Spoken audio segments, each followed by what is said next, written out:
Hi everybody, welcome to Open Rooms 13, a Balkan journey with Chris Leslie. My name is Sorha Boyle and I'm the Responsive Programme Coordinator at Open Eye Gallery. So tonight we're delighted to be joined by photographer and filmmaker Chris Leslie to talk about his new visual arts project and publication, A Balkan Journey, which weaves together Chris's personal journey and work in the Balkans over 24 years, with essays by John McDougall, which set the political context of the work. So just to let you know that you can pick up a copy of the book via the website, balkanjourney.com. And there's also a discount code that you can use. So it's 5 off. We'll mention this at the end of the talk as well and drop a link on the Discord chat. So to introduce Chris Leslie is a BAFTA Scotland award-winning photographer and filmmaker who began taking photographs whilst volunteering in the former Yugoslavia in 1996.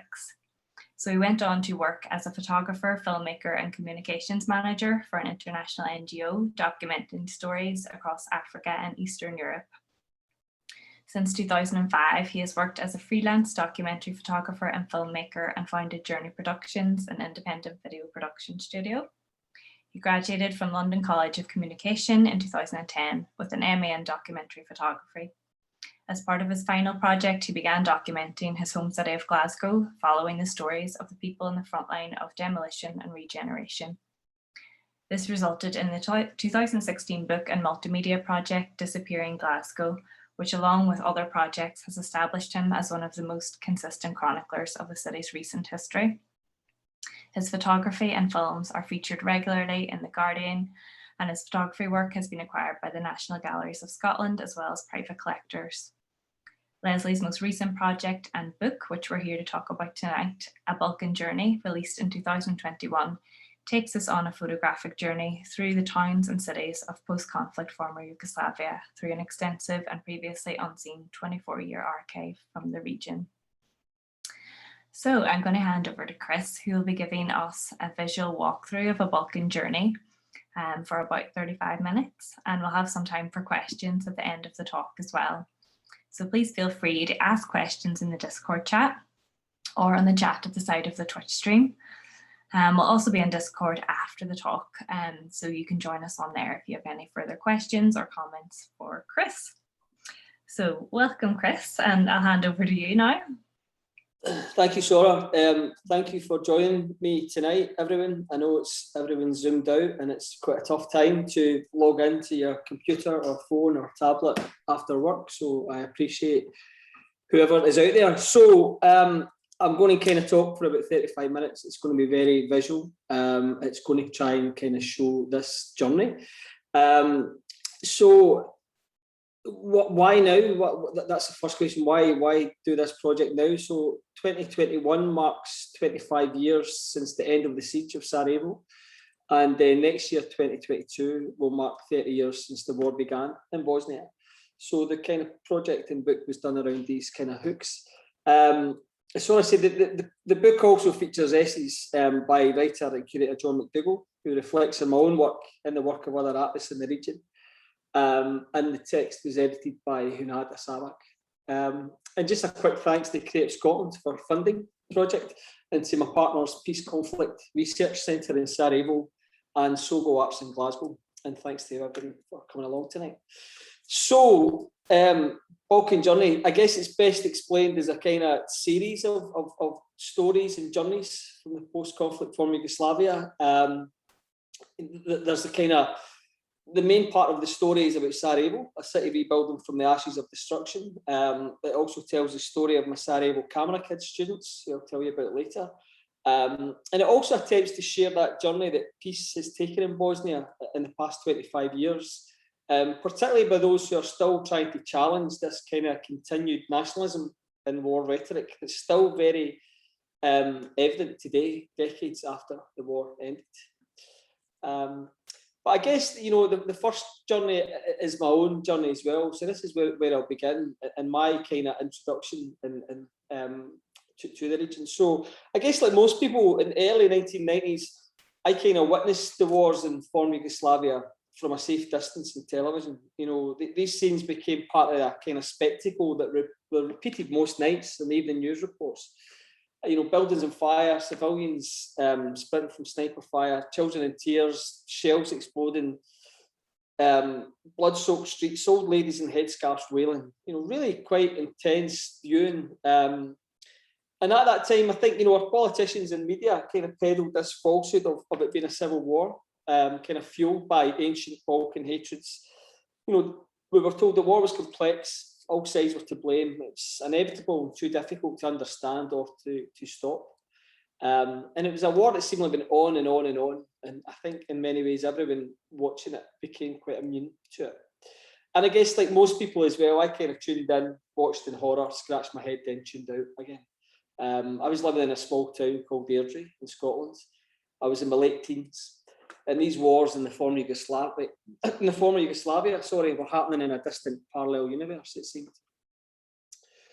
So in 1995, 96, I kind of attempted to try and turn this ignorance around. I was a psychology, politics fourth year student in my final year, and I chose my thesis to be the former Yugoslavia, to try and get some answers and explanations as to what was happening and why. And I delved into countless books and academic journals and everything about the conflict. And the kind of 10,000 words that I kind of produced kind of gave this vague insight into the conflicts. But I guess more importantly, it started this kind of obsession with the region. I was really, really keen to try and get out there. And the wars had ended at the same time I'd graduated. So my kind of next step was to look into, could you volunteer in the region? Is that possible? What are the implications here? But this is where it kind of gets interesting, because I didn't see any other career path at all. I didn't see any path in front of me. That's the joy of doing a psychology and politics degree for anyone out there who's thinking about what to do when they grow up.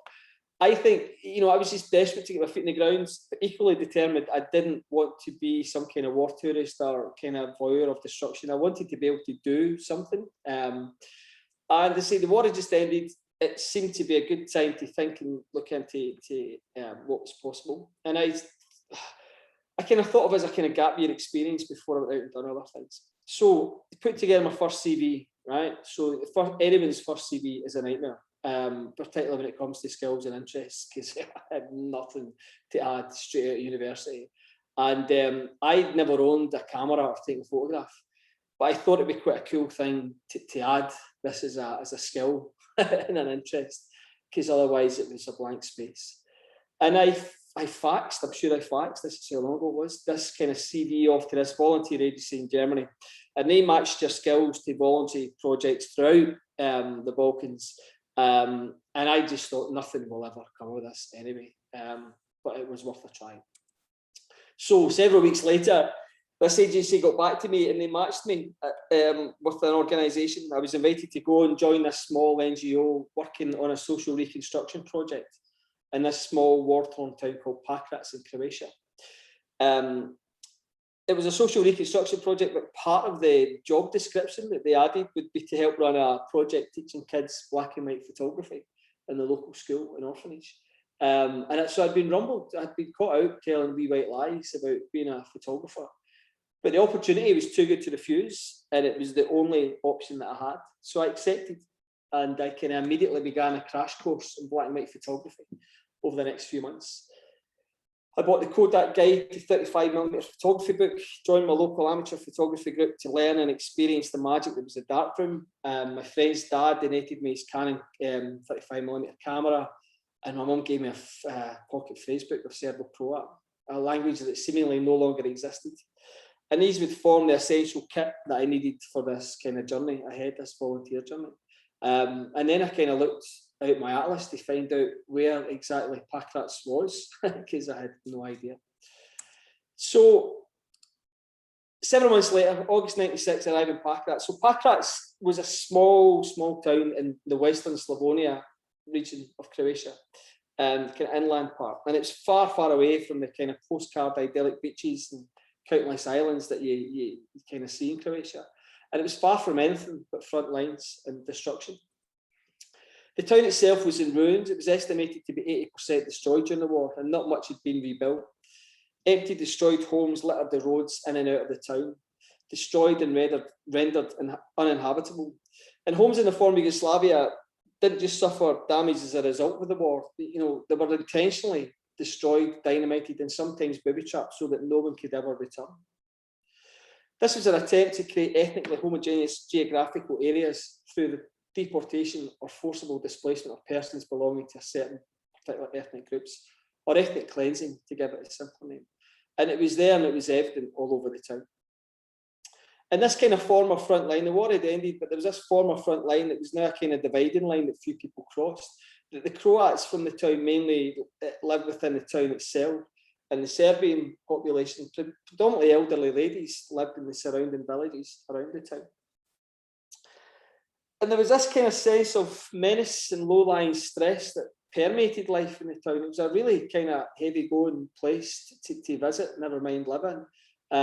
You know, yeah, as I said earlier, the war was over, but you still had these kind of sporadic explosions that went on that could be heard as animals set off landmines in the surrounding fields. And this kind of handy reminder not to venture off pathways or the beaten track, so to speak. So it certainly wasn't to be the kind of gap year that I had envisioned that it would be, but Pakrac would become my home for the next 4 months. And I was one of the last 8 volunteers in this project. And the volunteer project Pakrac was set in 93 in the town as a grassroots civilian peace building project. So the project rented a house in the town. Someone in the town donated his old rickety bikes and we set about our daily duties. Much of the work kind of involved reconstruction, rebuilding homes, assistance in small agricultural projects, community visits and small educational projects. We were a kind of mixed bunch of kind of well-meaning souls from across the world, the volunteers from all ages and backgrounds, from New Zealand, United States, Poland, and Germany. Pictured here is Jack from New Zealand and Ivka from Poland, as we carried out these kind of tasks. Ivan here pictured was one of the last volunteers in my group and probably the most memorable. He arrived to Pakrac 3 days later than all the other volunteers, and he was very drunk. And he drank for most of his remaining days in Pakrac, and he just cried as he passed by all the destroyed buildings. And he always said to me, everyone is running away from something. He continually told me that before he disappeared from Pakrac late one evening. So Ivan only lasted 7 days in this town because it was just too much for him. So quite an oppressive kind of place to be. Certainly not this kind of gap year experience I envisioned. Anyway, so the first kind of few days, the Pakracs were spent in this guided tour of the town, and you kind of community visits across the dividing town. So I first met with this lady, Luba Seltova, who was a kind of defiant and shouty Croatian woman who lived alone in a flat that straddled the former front line. And during the war, at intense periods of gunfire and shelling, she could yell and curse at the Serb soldiers from her living room window, and then she could run across and yell and curse at the Croatian soldiers from her bedroom window, shouting at both of them to end the war or to shoot her and get it over. So she lived in this kind of front line throughout the war, and then after the war, not a lot of people had returned, and she was still living by herself. And she kind of earned this name as Crazy Luba by everyone in town. Everyone knew Crazy Luba. But in truth, though, I think anyone who stayed in Pakrac during the war and survived it was certainly bound to have issues with their own mental health as well. So on the kind of this dividing line into the Serb side across, and I met with Luba Gajic, who was this 80-year-old woman who lived alone, kind of struggling to survive in this tiny, partially destroyed house. And she had the classic Balkan old lady look and demeanour. She was this complete with headscarf, impressive vocabulary of swear words and laughter. And she resembled every old lady that I'd seen in these kind of TV news reports from the wars in the early 1990s. These kind of old ladies who would be wailing and crying out in a foreign language who I used to tune out from. And this time round, I felt an immediate connection with her. And like most Serbs who were kind of fearful of living in a newly independent Croatian state, Luba's family and friends had fled Pakrac, but defiantly she remained behind alone, struggling to get by on a day-to-day basis. Her only company was her 6 chickens, 3 cats, and a dog called Johnny. And she fed her animals from a stockpile of humanitarian tins of corned beef, claiming she would rather die of starvation than to eat these cans herself. So as well as the kind of social reconstruction projects, there were these kids' photography workshops. You know, the job description that I was sent to do And we kind of was working from a dark room with kids in the local orphanage in the neighbouring town called Lippick. But these classes would only run for a few weeks because sadly all the materials started to run out. And the other volunteer work, the community visits and the small agricultural assistance, that kind of continued into the autumn months, but on a very reduced scale, because in reality, all the funding for this kind of Pack-Rats volunteer project was running out. And it seemed like Croatia at this time, 1996, you know, the war was over and it was no longer deemed this kind of post-war investment area. And all the money and all the projects were now heading to Bosnia. So soon there was no money to pay the rent or to heat the volunteers' house, and these were to be the last days of this volunteer project Pack-Rats. So as the projects kind of wound up and volunteers started to return home, I kind of went back and spent most of my remaining weeks with Old Luba on the Serb side, kind of hanging out and helping her as much as I could, chopping wood for her, helping her with small home repairs, and basically giving her and me company. I still didn't know much Serbo-Croat, but we managed limited conversations with the help of my wee phrase book and just lots of miming and laughter and the occasional shots of her homemade plum brandy. And some days, if I was really lucky, Luba got paid a pittance of a pension, she would make us both a big pot of homemade bean soup. And it was just, you sit back eating this soup, and this was like, you know, simple pleasures in this parallel universe that I was now very much a part of. So as the autumn months turned to winter, I decided it was time for me to leave Pack-Rats in November 96. I was longing for home, longing for normality, and kind of longing to leave this kind of destruction, this destroyed town behind. But I knew it would be really hard to say goodbye to Luba. So my final visit to see Luba, I was accompanied by Ivka, one of the other volunteers who spoke Croatian. So I could finally say a proper goodbye without my wee phrase book. So Luba poured us all a plum brandy, tears rolling down her cheeks. She kind of clasped her face towards her and said that was like a son to her. And then in the same breath, she swore at the then Croatian president for ruining her life, shaking her fists in the air. Her one last symbol of defiance. So my days in Pack-Rats had come to an end, but I knew that this Balkan journey had well and truly began, and this was not the last time I would be in the region. So I only had like a handful of photographs from this time in Pack-Rats, and I had a camera, but I never thought myself as a photographer. And I took like 15 or so rolls of film with me, and I think only 8 survived intact and were developed. The other rolls were either lost or damaged. The surviving negatives were dumped in a cupboard and kind of forgotten about till now. Because I always just thought that the pictures were shit, to be honest. As you start kind of learning photography after this, you then think your earlier work's not very good, so you just forget about it, put it in a cupboard. But I think the important part here is that my time in Pack-Rats and this introduction to the Balkans, it was never about photography. And I think constantly taking photographs would have only created a barrier and got in the way of this experience. I'm sure of that. And I think instead Pack-Rats provided with the kind of experience and opportunity to kind of absorb and reflect on everything that kind of surrounded me at that time. And that's so rare, almost impossible these days. So anyway, carrying on, the following year, still avoiding my own kind of pathway and career path and finding out things to do, I kind of was back in the Balkans again, this time in Sarajevo, Bosnia's capital. So the Bosnian War had ended in 1995, and the siege of Sarajevo was eventually lifted in February 1996. So Sarajevo was a city that endured the longest siege in modern day history. It lasted 1,425 days. So you can see from this illustration here, the Sarajevo survival map. This is courtesy of the FAMA collection. It's a very famous kind of graphical representation of how the city was surrounded and bombarded for that time.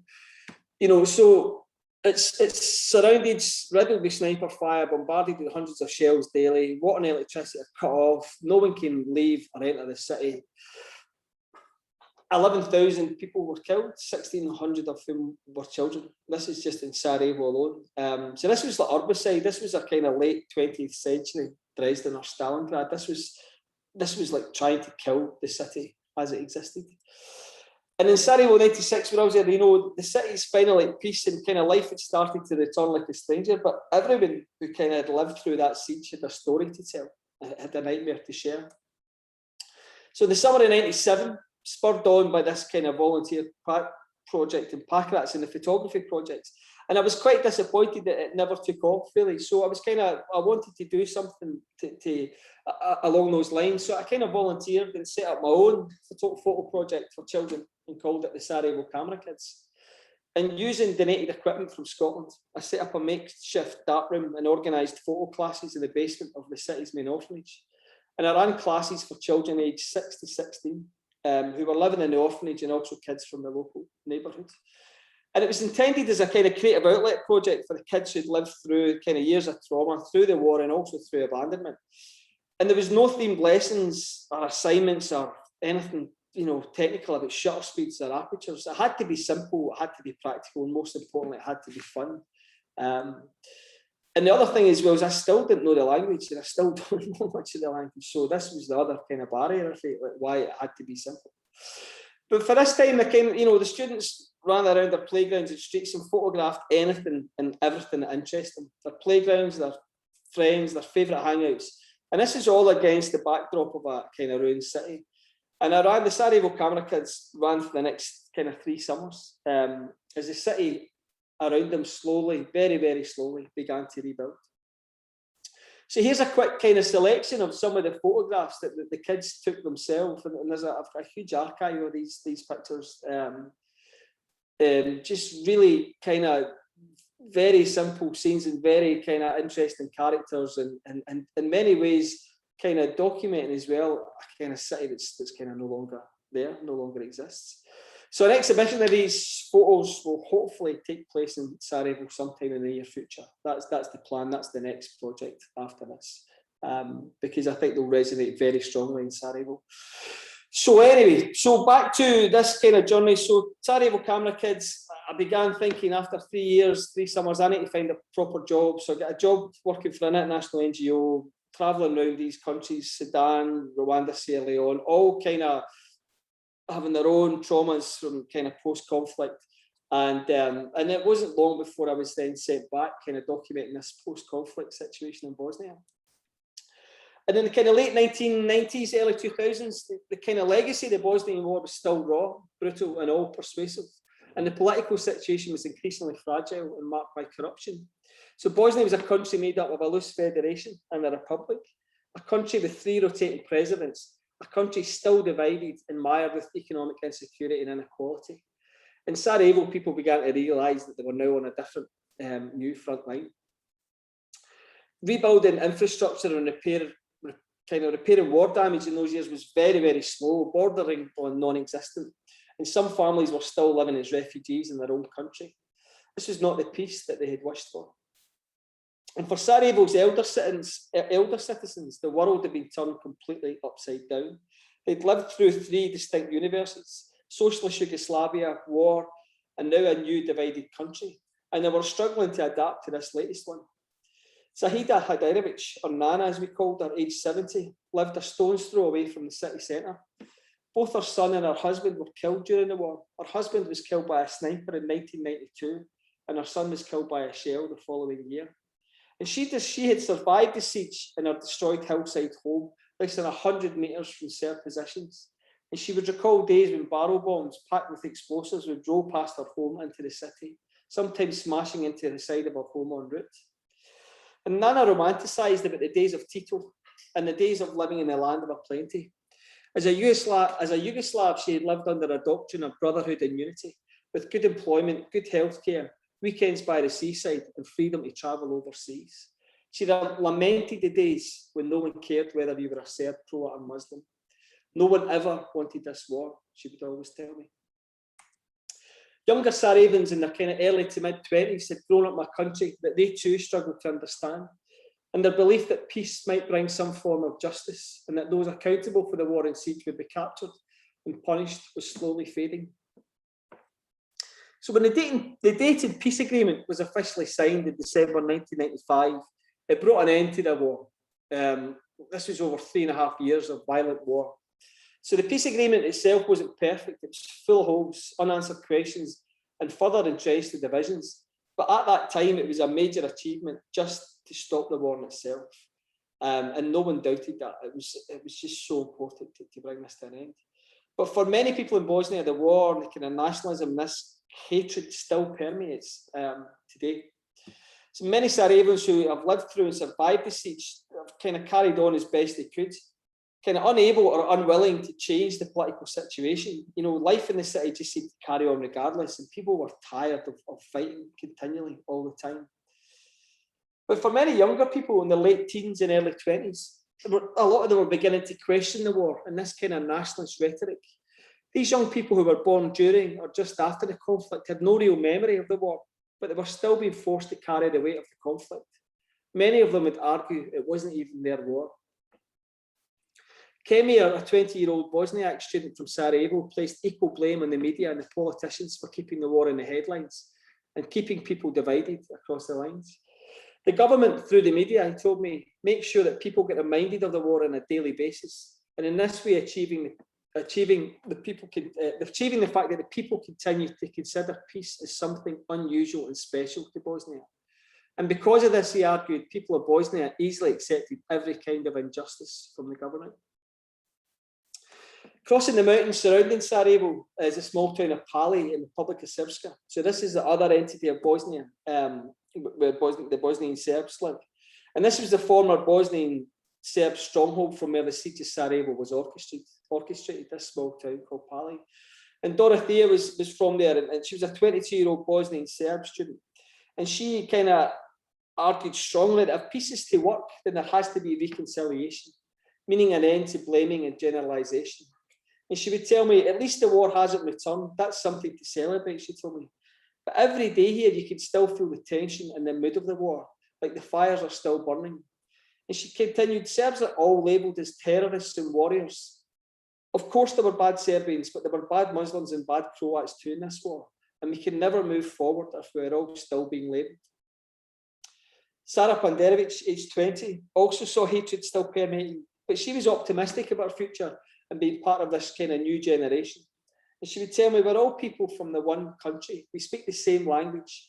And she said, I don't like this hatred that's still spreading around, but there is a new generation who don't hate, and I'm a part of it. In central Bosnia, outside Sarajevo, I tried to kind of continue this documentation of what peace had meant. In this small town called Vares, it was a mining town, and it was completely wrecked. Its town was wrecked and its industry was wrecked by the war, and it still was 20 years on. Unemployment was really high, investment in infrastructure was low, and many people were just leaving the area of Vares and leaving Bosnia altogether. But there are those, like the younger people, who are kind of fighting back and challenging things. And there was in a small mountainous village in the above Vares, there was a Bosniak, Mirnes, and his wife Tijana had set up this small organic goat farm called Farma Ijanovic. And they were wanting to expand their business to create a small eco-village to encourage local tourism to their village, particularly in the summer. And with the assistance of a kind of local NGO, him and Mirnes and his wife planned to join forces and work with a Bosnian Serb neighbour. Now, this was their former enemy, important here, they were once on the front line with, but they wanted to work with him, and he would turn his house into accommodation, and it would start to become part of a kind of resort. And as I said, they'd spent the time shooting each other during the war, and now they wanted to work together. And it was this idea of this partnership of brotherhood and unity that was once the norm in Yugoslavia. And when I spoke to Bozo, the Bosnian Serb, he told me, you know, the best thing about the Dayton Peace Agreement was that I could finally throw away my gun. He says, today I no longer watch TV. The politicians want us to be at war, but it's the man on the ground that always suffers. War is in the past and our future is working together. It's the only way our village will survive. So this kind of next journey is this reconstruction of Sarajevo. So today Sarajevo puts on this kind of brave, bold, cosmopolitan face. You know, it's a far cry from the kind of gritty black and white imagery that I'd photographed 20 years ago. Abundance of new shopping centres runs the length of the former Sniper Alley. You know, you need to look hard for any kind of ruins or evidence of the siege itself. And on the surface, it resembles a kind of modern European tourist destination like any other city. The mountains around the city that once hosted the Winter Olympics in 1984, that were once home to snipers and landmines during the war, are now filled with tourists and locals, escaping the smog of the city for fresh air and panoramic views.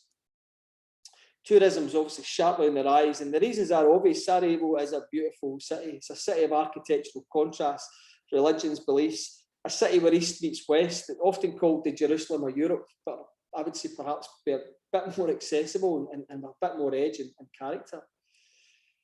But Bosnia, Sarajevo, Bosnia, Herzegovina, Srebrenica, these are all names of places that are still inextricably linked to war and tragedy. And for Bosnians, the memories of the war and the loss are still very raw. But the passing of kind of 25 years, it's done much to heal this remarkable and resilient city. And I would recommend anyone visit Sarajevo as soon as COVID restrictions allow it. So Sarajevo's had a kind of huge influence in my own photography, my own documentary work. 2008 to 2016, I documented 6 areas in my home city in Glasgow that were undergoing regeneration. You know, these kind of half demolished high-rise flats filled the Glasgow skyline, ripped apart, you know, and it's still like a scene from post-war Sarajevo. And these kind of wounded landscapes and buildings, destroyed for very different reasons, of course, but they both resulted in similar issues, with whole neighbourhoods lying empty and in ruins for years, communities dispersed, memories and cultures wiped out. So the kind of similarities between my Glasgow and Sarajevo at that time were very clear for me to see. And similar to this kind of long-term documentation in Glasgow, the kind of Sarajevo that I managed to kind of document in the late 1990s in many ways no longer exists either. So Sarajevo Camera Kids, summary 2018, I was reunited with them for the first time, you know, in like 20 years. And I hadn't seen most of them in 20 years. And I managed to locate them all via Facebook and arranged to meet up again. And I wanted to find out the journeys that they had taken over the past 20 years into adulthood and how their Sarajevo, their city had changed. And even if those early photography lessons had maybe had any impact on their lives. And although many of them remained in the city, they had mixed views about living there. Some wanted to stay in Bosnia, bring up their children. Others wanted to kind of escape, you know, hamstrung by the corruption, higher employment. And some with a kind of near lifetime of institutionalization were really desperate to escape the city. Janita Katovic here, this is 1998, pictured outside the destroyed Parliament building in Sarajevo. And this is her picture in the same spot, 2018. And today, Janita's married with a child, works as a primary school teacher. And like everyone in the city who lived through and remembered the siege, she had a real pride and belonging to Sarajevo. And this is one of the strengths of Sarajevo. Despite its difficulties and a hard city to live in, there's a strong attachment to the city, particularly if you lived there during the siege, because people fought to kind of fought for the city, and they have such a love for it. And she said to me, she said, I was born here and I survived the war here and I love it here. She said, I've got used to the rhythm of life in Sarajevo. You never kind of know where life takes you, she told me. She said that one thing's for sure, if there's ever a hint of war returning here, she said, I'm gone. Janita Hodžić, aged 11, pictured here in Sarajevo, 1997. And then I revisited her again, 2018. So today she works as a physics teacher and professor of mathematics and computer science. So she's now 33. And like so many other kind of Sarajevans, she struggled with memories of her youth, and not just the war itself, but even in those first years of peace, when I was teaching them photography. You know, when this kind of survival instinct of the war was replaced with a kind of realization of now living in poverty, peacetime. And that was a tough transition for any 11-year-old. And she said to me, I loved the photo project. That was something really special for us, as we had very little else. I loved making the photos and I loved that room smell. She said, these are happy memories because I'm only choosing to remember the good things from my childhood. I don't want to remember the bad things. And Ogi Tomic, one of my first Camera Kids students who kind of became a translator, fixer, and like my Bosnian wee brother. And this is him pictured in Sarajevo 1987. Ogi, quite a traumatic youth, born with water in the brain, abandoned at birth, given just months to live. He'd spent all of his life in orphanages across Bosnia when I met him at this point, age 13. And this is him 2018 in Cambridge. And as I was saying earlier, you know, Sarajevo's tough for anyone finding a job, you know, or a home to live in. But if you were a child from the orphanage there, it was even more difficult because everybody knew who the orphan kids were. So he had no option but to leave his city and his home country in order to make a life for himself. And he's now living in Cambridge in England, happily married with a daughter, and runs his own kind of corporate video photography company. So he's doing really well. So just the last kind of chapter here. it'd be impossible to kind of tell this Balkan journey without referencing Josip Broz Tito. So the mastermind, leader, dictator behind Yugoslavia, who ruled from 1945 to 1980. And Tito kind of begins and ends the Balkan Journey book, and also my journey. His opening quote in the book is from 1971 and reads, "If you saw what I see in the future in Yugoslavia, it would scare you." And perhaps this was him giving a glimpse into what was at stake if Yugoslavia ever fell apart. And on arriving in Sarajevo for the first time in 1986, the first photograph I took was of Tito's statue against this bullet-ridden walls of the destroyed military barracks. And it was surrounded by barbed wire on this kind of cold October day, and the statue kind of stood unnoticed and neglected. But from then on, every time I visited Sarajevo over the next 20 years, my first stop would always be Tito's statue. It was the one constant in an ever-changing city. 23 years later, after taking this photograph, the kind of last stop in my Balkan journey would be Tito's bunker in Konjic. Now, I'd tried several times to gain access to this bunker, unsuccessfully over the years. Access is controlled by the Bosnian military, and in multiple attempts, they closed the bunker for security reasons. Finally, though, in 2019, I got access. So the entrance to this seemingly ordinary house built into the side of a mountain, from the outside, it just doesn't look like anything. But once you're inside it, it took you deep underground into this kind of world of Tito's secret nuclear bunker. Built at the behest of Tito himself at a cost of 4.6 million. For decades, this nuclear bunker was a total secret. It was the best kept military secret in Yugoslavia, and locals were completely unaware of its existence until the mid-2000s. Today, the bunker operates as a part-time kind of hybrid museum, part-time military object, part contemporary art space and tourist attraction, whenever it is open, and for those tourists lucky enough to find it. Inside is this kind of maze of offices, surveillance equipments, conference rooms, dorms, and also Tito's private rooms. This enormous facility under the mountain has more than 100 homes in an area of 100 rooms, in an area of 6,400 square meters. When fully stocked with all the necessary supplies, it was said it could accommodate around 350 people for 6 months in the event of a nuclear attack. Inside the rooms, there was rooms of this kind of code-producing typewriters with teletype machines, electronic systems and communication relays, water purification devices, air filtration systems, so untouched that many of them still had their instruction manuals and logbooks. Equipment and technology that was so, at its time, was so far ahead, it was the most advanced technology of the era. The technology was kind of balanced with these kind of somewhat lower tech contents, portraits of Tito in every room, and these raised relief maps that kind of show the spread and scale of what the Socialist Federal Republic of Yugoslavia was. It kind of took me back to kind of being in geography at high school with these kind of raised relief maps that I hadn't seen for a while. And the final stop of this tour was Tito's private quarters, located the bunker. And it was this somewhat simple wood panelled room with a double bed, whose sheets were still wrapped in plastic. The only luxury in this room was an ensuite toilet. And it said that Tito never actually came to ever visit or stay in his bunker, but I can imagine an art gallery and a tourist attraction are not what he had in mind. And then again, nor could he have imagined the end of his journey and the end of his dream that was Yugoslavia. And I remember sitting in this room in 2019, 23 years on from my first visit to Sarajevo, and that first photograph I took of Tito's statue, and it felt as if my own Balkan journey had come full circle. Today, Tito's statue in Sarajevo still stands proud. The barbed wire has been removed and some of the bullet holes filled in. Occasionally, people leave flowers at his feet, sometimes messages and drawings. The last message I saw in 2019 was a sketch of a love heart and the words Tito Genas, which means Tito is ours. So, we're near the end. All of these journeys have become one journey and have been skillfully and lovingly kind of designed into this Balkan journey book by Glasgow-based designers, Graphical House. It's a one-off limited edition photo book of black and white, colour photographs, objects and chapters. 200 pages, case-bound foil cloth cover. It's English with Bosnian translations as well. It was important to me that it was in Bosnia because there's another audience for this book.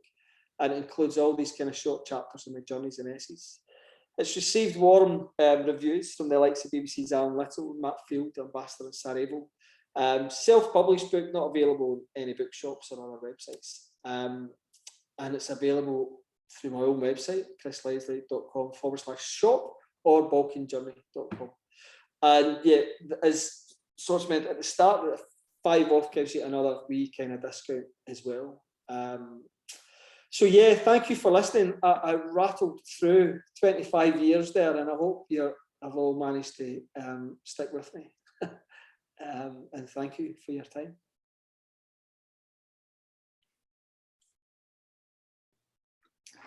Thank you, Chris. Yeah, so we do have some time for questions now. Of course, yes. That was really interesting, just the idea of kind of the weaving of stories through the context of these different journeys. So yeah, if you would like to ask Chris a question, you can drop it in the Discord chat or on the chat at the side of the Twitch stream, and we can try and cover it, or we'll cover it in Discord after the talk. And then, yeah, I have some questions for you as well. So I was interested in the kind of process of forming a Balkan Journey as a visual arts project and a publication. So obviously, like, there's a couple of different anniversaries coming up, and that was kind of your point of revisiting the work. But was it something that you always had in mind, or was there a certain point where you kind of thought it was time to revisit? And how your kind of perspective changed looking back at the work, particularly the older work that you showed at the start around your volunteering? Yeah, I mean, I never envisioned it would be a book. I never envisioned it be anything. And there's such a long passing of time. And that 25 years, photography changed, everything changed from analog to digital, the whole world changed. Yeah, I never envisioned it, and I think in many ways it kind of just sat on my hard drive, or it sat in negatives, and it wasn't until I thought about this anniversary coming up and this idea of 25 years since the kind of siege of Sarajevo, and also 25 years since the war had ended, and it just started to become that was the kind of hook of then thinking I have all this body of work. I was fortunate enough for Creative Scotland to fund something like this, and that's why it's a kind of published book and visual arts project with the exhibitions and events and talks like this, obviously. So yeah, I never envisioned it, and I just wanted to kind of collate it all together and see what was there, and I envisioned just being a photo book and very little writing in it as well, but I just thought there's too many stories here. And also, I think such a range of photographs, and a lot of the photographs are damaged and destroyed, and I had to explain why that was. So I was fortunate, to get funding, and I was also fortunate in some way that, when COVID hit, all other work dried up, and I was lucky enough to have this funding arrive at the time of COVID, when I then had the time to sit and actually think about it and edit and read. Got in touch with John McDougall, really liked his work, and brought him on board as well. And he writes fantastically, and I wanted somebody who was kind of new to the region as well. I didn't want somebody who'd been there. And John was really terrified at that prospect, but he's bringing in, because there's a lot of people who don't know anything about Bosnia, Croatia, former Yugoslavia, and I really wanted to give a kind of refreshing viewpoint on that as well. And something that wasn't tainted by anyone's kind of experience. So yeah, and I think in terms of the earlier work, yeah, that this idea, once you start learning photography and once you look at photographs and you take a lot of shit photographs at the start to start taking ones that are all right, and you just then bin all them. And yeah, luckily I didn't bin them all physically, I guess because they were negatives. I mean, this thing about negatives, if they were digital files, they would probably have went a long time ago. But because they were physical negatives, I kept everything, even the ones that were damaged as well. So, and it was just really nice, refreshing to put in this journey, and it kind of worked, I think. Yeah, definitely. It really sets like the context for the work in general. Well, that's interesting. I didn't realize John wasn't a kind of expert in the field either. No. It's interesting. Balance for him. He loved it. He loved it. And yeah, it's important to give a kind of new perspective on it. You know, I'm not discounting all the people who have written about it and the many books that have been done on it, but it just needed that kind of different new perspective put on it, you know. Yeah, so like one of my questions actually was around something that John mentions in one of his essays. So he speaks about, I think it's the final essay, about like the importance of art and culture in safeguarding memory, and kind of the work of the Post-Conflict Research Centre as well. But I was wondering if you could talk a bit more about that in your own work, about the importance of preserving cultural memory, sort of in your wider work as well, kind of what that means to you, I suppose. Yeah, I think particularly with Bosnia just now, there's a certain period where we're living just now where there is a real kind of rise of the right wing, I feel like, certainly. And this, you know, these kind of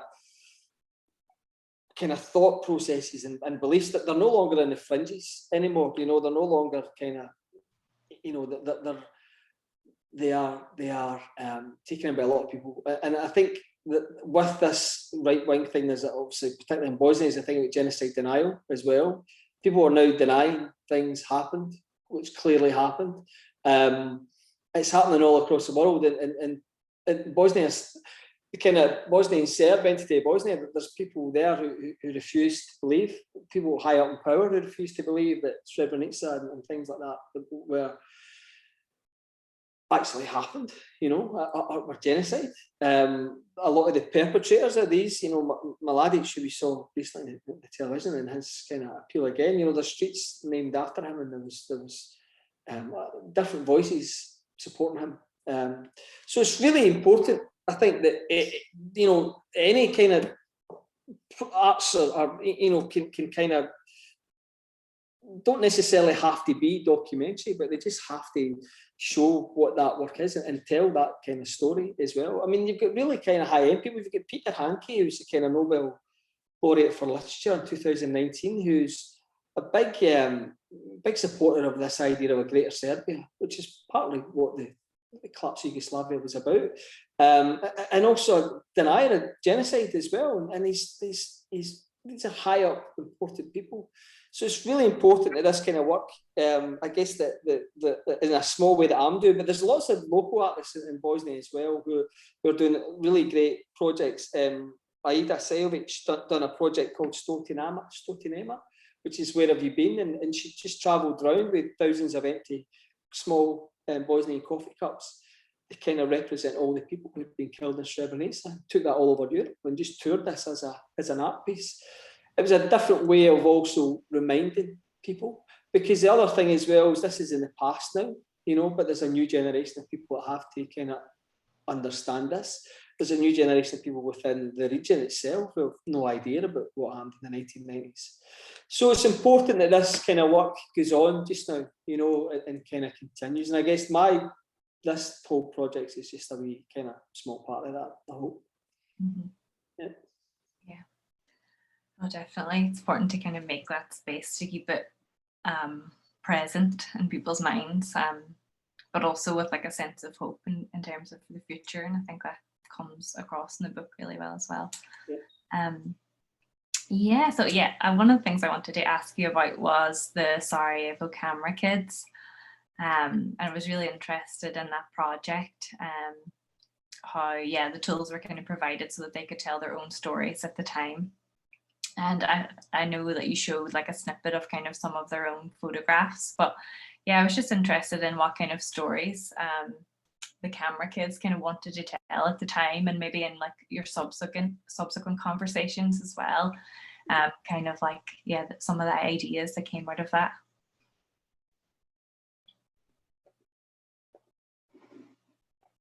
Dying days of analog. I think that's why I get so much second-hand equipment donated. because people were now moving on to digital. But anyway, I think for the young people at that time, I didn't see it as a major deal, because I saw it as donated cameras. That some of them weren't that good. The film was out of date. It wasn't the most high tech, and it wasn't a big educational project backed by an organisation. It was me, myself, and I that done this and arranged for the shipping and done everything. So it was very much on the fly, if you like, and we done the best we could with materials. But I think speaking to the young people 20 years on, when I caught up with them as young adults, they were like, that was like state-of-the-art technology for us. But also just the fact that I was there and there was things going on, and there was something to take their kind of minds off things as well. And I think because they were slightly older as well, because I think, the orphanage and the young kids of Sarajevo got visited by politicians and given sweeties, and they were like, hey. But there was kind of nothing for the older kids, and certainly for the teenagers. Some of them were a bit hard work as well. So for them, it was that kind of attention that was given to them, and that kind of escapism, and having this idea of creating photographs, they thought was magic. But of course, at the time, they're young people, and so there was never any. I didn't hear any of this from 97 to 99. It was just we carried on and that. But as they reflected on it and we were able to chat about it, it was really interesting time for them as well. And I think as Janita pointed out, this idea of the war ends and everything's over. She said her worst memories. She told me as well, were actually after the war. She said during the war, everyone had nothing. And then after the war, a lot of people come back from Germany and had fled the country and had nice clothes and had nice pencil cases and things like it. When you're at school, mean everything. And you're there wearing clothes that are too small for you, your sister's clothes, and, your mum and dad aren't working. And it was a real tough time. So this photo project was a wee kind of escapism, I think, for them. Yeah. But I guess she stands the question as well. There was no, in terms of their stories, I would love to go back, and part of the plan was to go back and work with young Bosnian photographers to teach them multimedia and let them go out and work with young people. I don't want to do it again, but I'd like to kind of pass it on and do this, telling stories now and in the days of Instagram, social media, but also just the days of sound recording and doing a bit of filmmaking and stuff. So I'd like to revisit that. I'd like to try and do something like that and get younger Bosnians trained up in it and get them to go back. And because all these kids are still in orphanages as well. This is our thing. There's still a big problem with kids in institutions with nothing to do. It wasn't like just a post-conflict problem. So just not the end of it, I think. They go back and revisit it. Yeah, that sounds really interesting. Yeah. So I was wondering, just have like one kind of final question, I guess, and it was just around I suppose like your future plans for the project, and I know you mentioned like potentially exhibitions in the Balkans and that kind of thing, but what's kind of the next plan for the project as a whole? I mean, it's COVID's obviously, like everything else, is kind of gave the project a bit of a kick in terms of the exhibition was supposed to be last November in Glasgow. It's now going to be in January. It's supposed to be an exhibition in Croatia, but I just said last week it was pulled, so it's because of COVID and other things. But there is a book talk planned for Sarajevo, just waiting on things settling down. But I think the biggest project for me after this is to work to arrange an exhibition of the kids' photographs themselves, and to get them exhibited. And I'm working with Peace Conflict Research Centre to try and make that happen. In a large scale outdoor exhibition. This isn't pictures that are only for a few people to see, because this city that they documented in these pictures, just no longer exists at all. Physically, a lot of these buildings are gone and things like that. So, that's the big plan. In terms of the book, I just need to keep plugging on with this book. COVID's stretched out a wee bit, but it's fine. It's grand. I'm really fortunate to have gotten the funding to do it, and a few more talks and things like that all online. But I do look forward to having a live event one day and a chat with people and a wee glass of wine afterwards. Definitely, I know. hopefully as things kind of get better in street level and stills in up here in Scotland, that's I keep pushing it back with the idea that hopefully in the autumn we could do that, so we'll see what I happens. know, fingers crossed, we'll see. Well, that's kind of like my final question, and yeah, we haven't had any questions as such, but we have had just like a few comments. So Graham Smiley on Twitch said that was a fantastic talk. Thanks, Chris. And Heather Ross, yeah, I'm reading that properly. Cheers, Chris. Such an interesting talk. The book is amazing. And Graham also said, any chance of an exhibition at OpenEye of Chris's work? So you never know. We'll see. Fivers in the post, Graham. So yeah, that's kind of us, I guess. Just want to say thank you very much. No, thank you for having us. Yeah, it's been lovely, and thank you to everyone for joining us as well. So yeah, you can pick up a copy of the book on vulcanjourney.com and get a wee discount as well. And we'll be on Discord now for about like 15-20 minutes if you do have any questions for Chris or want to comment further on the book or talk.